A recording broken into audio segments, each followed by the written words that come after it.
Hi and welcome to today's Daily Adventure. I'm joined by Nasha, who literally just came across the hall to join today. We have a very exciting news to share about the launch of the Microsoft Mentor Schools. Absolutely. And we're going to get to that in a little bit, but Nasha works for Microsoft Education in Partners in Learning, and she's someone who has been leading the charge for school change and school reform around the world via the work that you're doing at Partners in Learning. But you have a very interesting journey in education. So tell us a little bit about sort of what got you started at Microsoft and maybe your path in education in general. Okay, well thanks for having me on this. It was a long walk to get here. So yes, I have, I think, the best job in the world. I get to work with amazing school leaders. I get to visit amazing schools and actually see what they're doing and learn from their experiences. And for me, I'm a child of Indian immigrant parents who came here and basically instilled in me that education means power. And if you have a good education, you can get the job you want, and that means financial freedom. And I think especially as a woman, there's something very empowering to know that I can have control of my own life, and it's education that's allowed me to do that. So for me, education was always very important to me, so I could have that. Now when I went to school, I had a very traditional education experience where I sat in a lecture and I was asked questions and I had to test and do assessments. And I have to say that I absolutely hated my K through 12 education. I did not have a single teacher that I really had a relationship with. And that experience drives a lot of what I do. Sure. Because I see the new models that are coming out around personalized learning, around kids working in teams and projects, and I think, wow, I wish I could have experienced that. That would have been amazing. My university education was different, and I had great experiences there, but my K through 12, I think, was it was very traditional, and I know myself personally, I think I would have learned much better and been more engaged, I think, if it was more project-oriented, for example. Sure, sure. So a lot of my education actually came from part-time jobs. So I started working when I was actually 10 for my father, who had a business, and I had my first formal job when I was 14. And from that point to when I graduated university, I did everything. I worked in a travel agency, I worked front desk at a hotel, I sold small business loans. I did a lot of very interesting things that I think gave me a perspective of what it means to work in the real world and what you need to do. And that, with my education, I think was the best education I've ever received. Yeah, that's part of education, especially in the 21st century, thinking about how to apply skills to jobs, thinking about the workforce as a natural component, etc. It seemed like you got that gene from your family early on. And that's certainly part of what I think we see in a lot of the best schools around the world, is that they're thinking about these dynamics as part of their integration in very early ages. Yeah, absolutely. So, for example, High Tech High, they actually have, within K through 12, they block a few months off for their students to go and do real-world internships. In fact, we have an intern coming from High Tech High next month. So that's a great example of schools actually embracing the fact that kids will get excited if they see the work that the things that they're learning in school apply to the real world. The idea that human beings are really the happiest when they create something that wasn't there before, I think is really powerful. Absolutely. And I think schools that embrace that, where students are not just regurgitating information, but creating something, physically exhibiting something with a group, is just, it's powerful. And I'm excited to see more schools do that. And what drives me in this job is that I get to actually work with schools to scale their work. And that's really what the Innovative Schools program is about.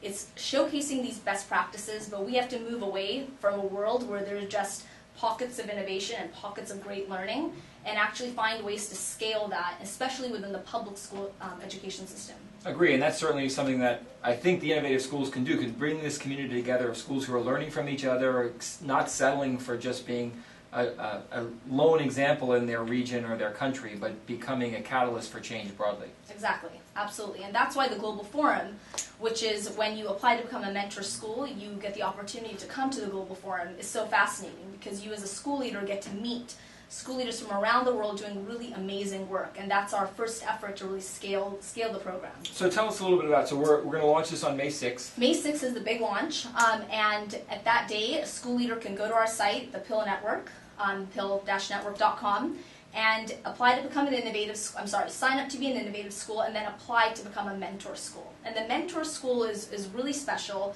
You get to come to the Global Forum, which is an amazing opportunity. It's a great change management opportunity, a great networking opportunity. But also what we say is, hey, school leader, you have dreams. You want to transform your institution. You want to do project-based learning, for example, but you're not sure how to do that.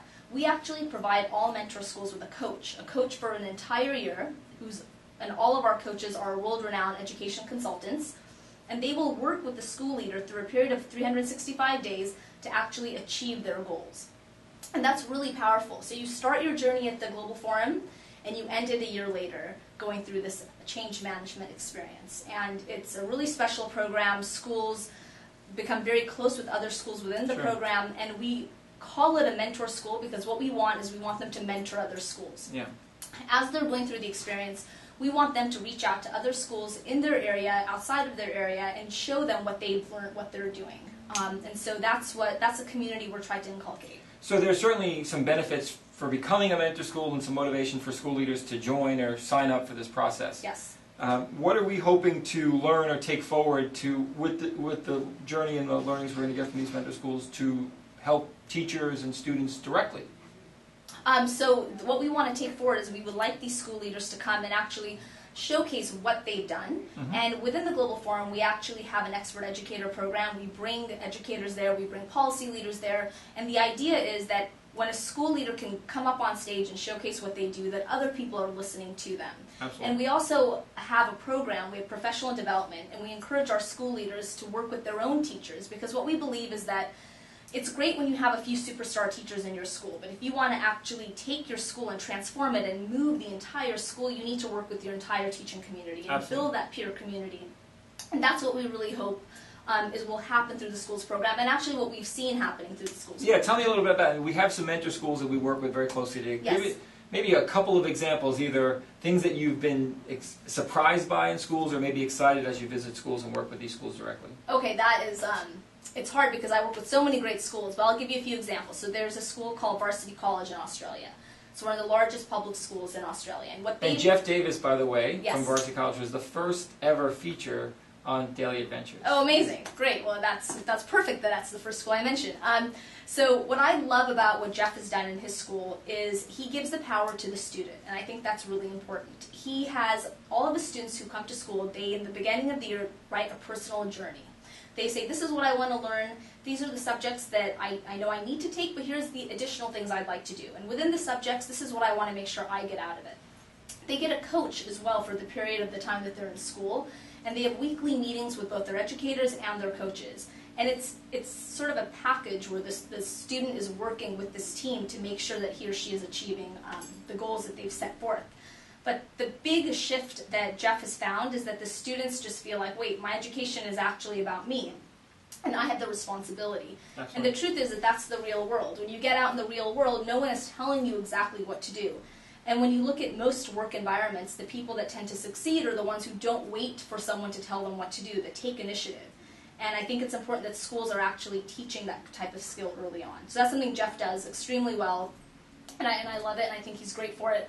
High Tech High that I mentioned, I think is one of the most amazing schools I've seen around project-based learning. There's other schools like Hellerup that also have embraced that, Silverton in Australia. And the idea there is that students don't do things on their own. They always work in teams. And again, in the corporate world and other work environments, we have to work with people.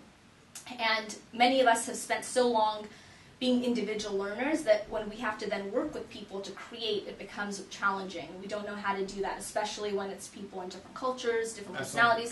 So the idea of a project is you actually are learning together, and you have members that might be very good in certain things who then help others who are not. And so I've seen that, and the big thing with a project is that there's a creation at the end, and you display it and you exhibit it. Right here in Medina, St. Thomas School is great for that. So what they do on all their walls, it's basically student work plastered everywhere. So you as a student, you're walking through school and you're like, oh, there's my fine picture I drew, there's something else I did, you know, and you feel good about it because you think that what I'm doing is actually being seen by other people. It's not just an essay I'm writing that only my teacher gets to see, my educator gets to see. It's out there, it's exhibited. So those are some of the great examples I've seen. Well, a lot of those dynamics will be shared in the mentor forums and the discussions that we have. It's certainly a great opportunity to learn from the best of the best and certainly the brightest examples of change in schools and learning around the world. So and actually, Anthony, on that, we have the hot topics on the Hill Network. And I don't know if everybody knows that, but we actually have... They're actually below this video. Perfect. Go below the video and look at those hot topics. But they're a series of the things that we have found school leaders and educators care about the most. So there's things like professional development, there's project-based learning, there's one-to-one learning. And we have an expert in the field that's donating their time to blog about different activities that will answer your questions. So you can literally go on there and say, I have a question about doing this in my school, and someone will answer your question. And the Hot Topics are now a global community of people coming together, sharing best practices. Really easy to do, you just go online. So, great. Well, awesome. I look forward to getting people's applications in and submissions in on May 6th. Likewise, I can't wait to see the schools that come in. Great, awesome. Well, thanks very much for joining today's Daily Adventure. Thank you.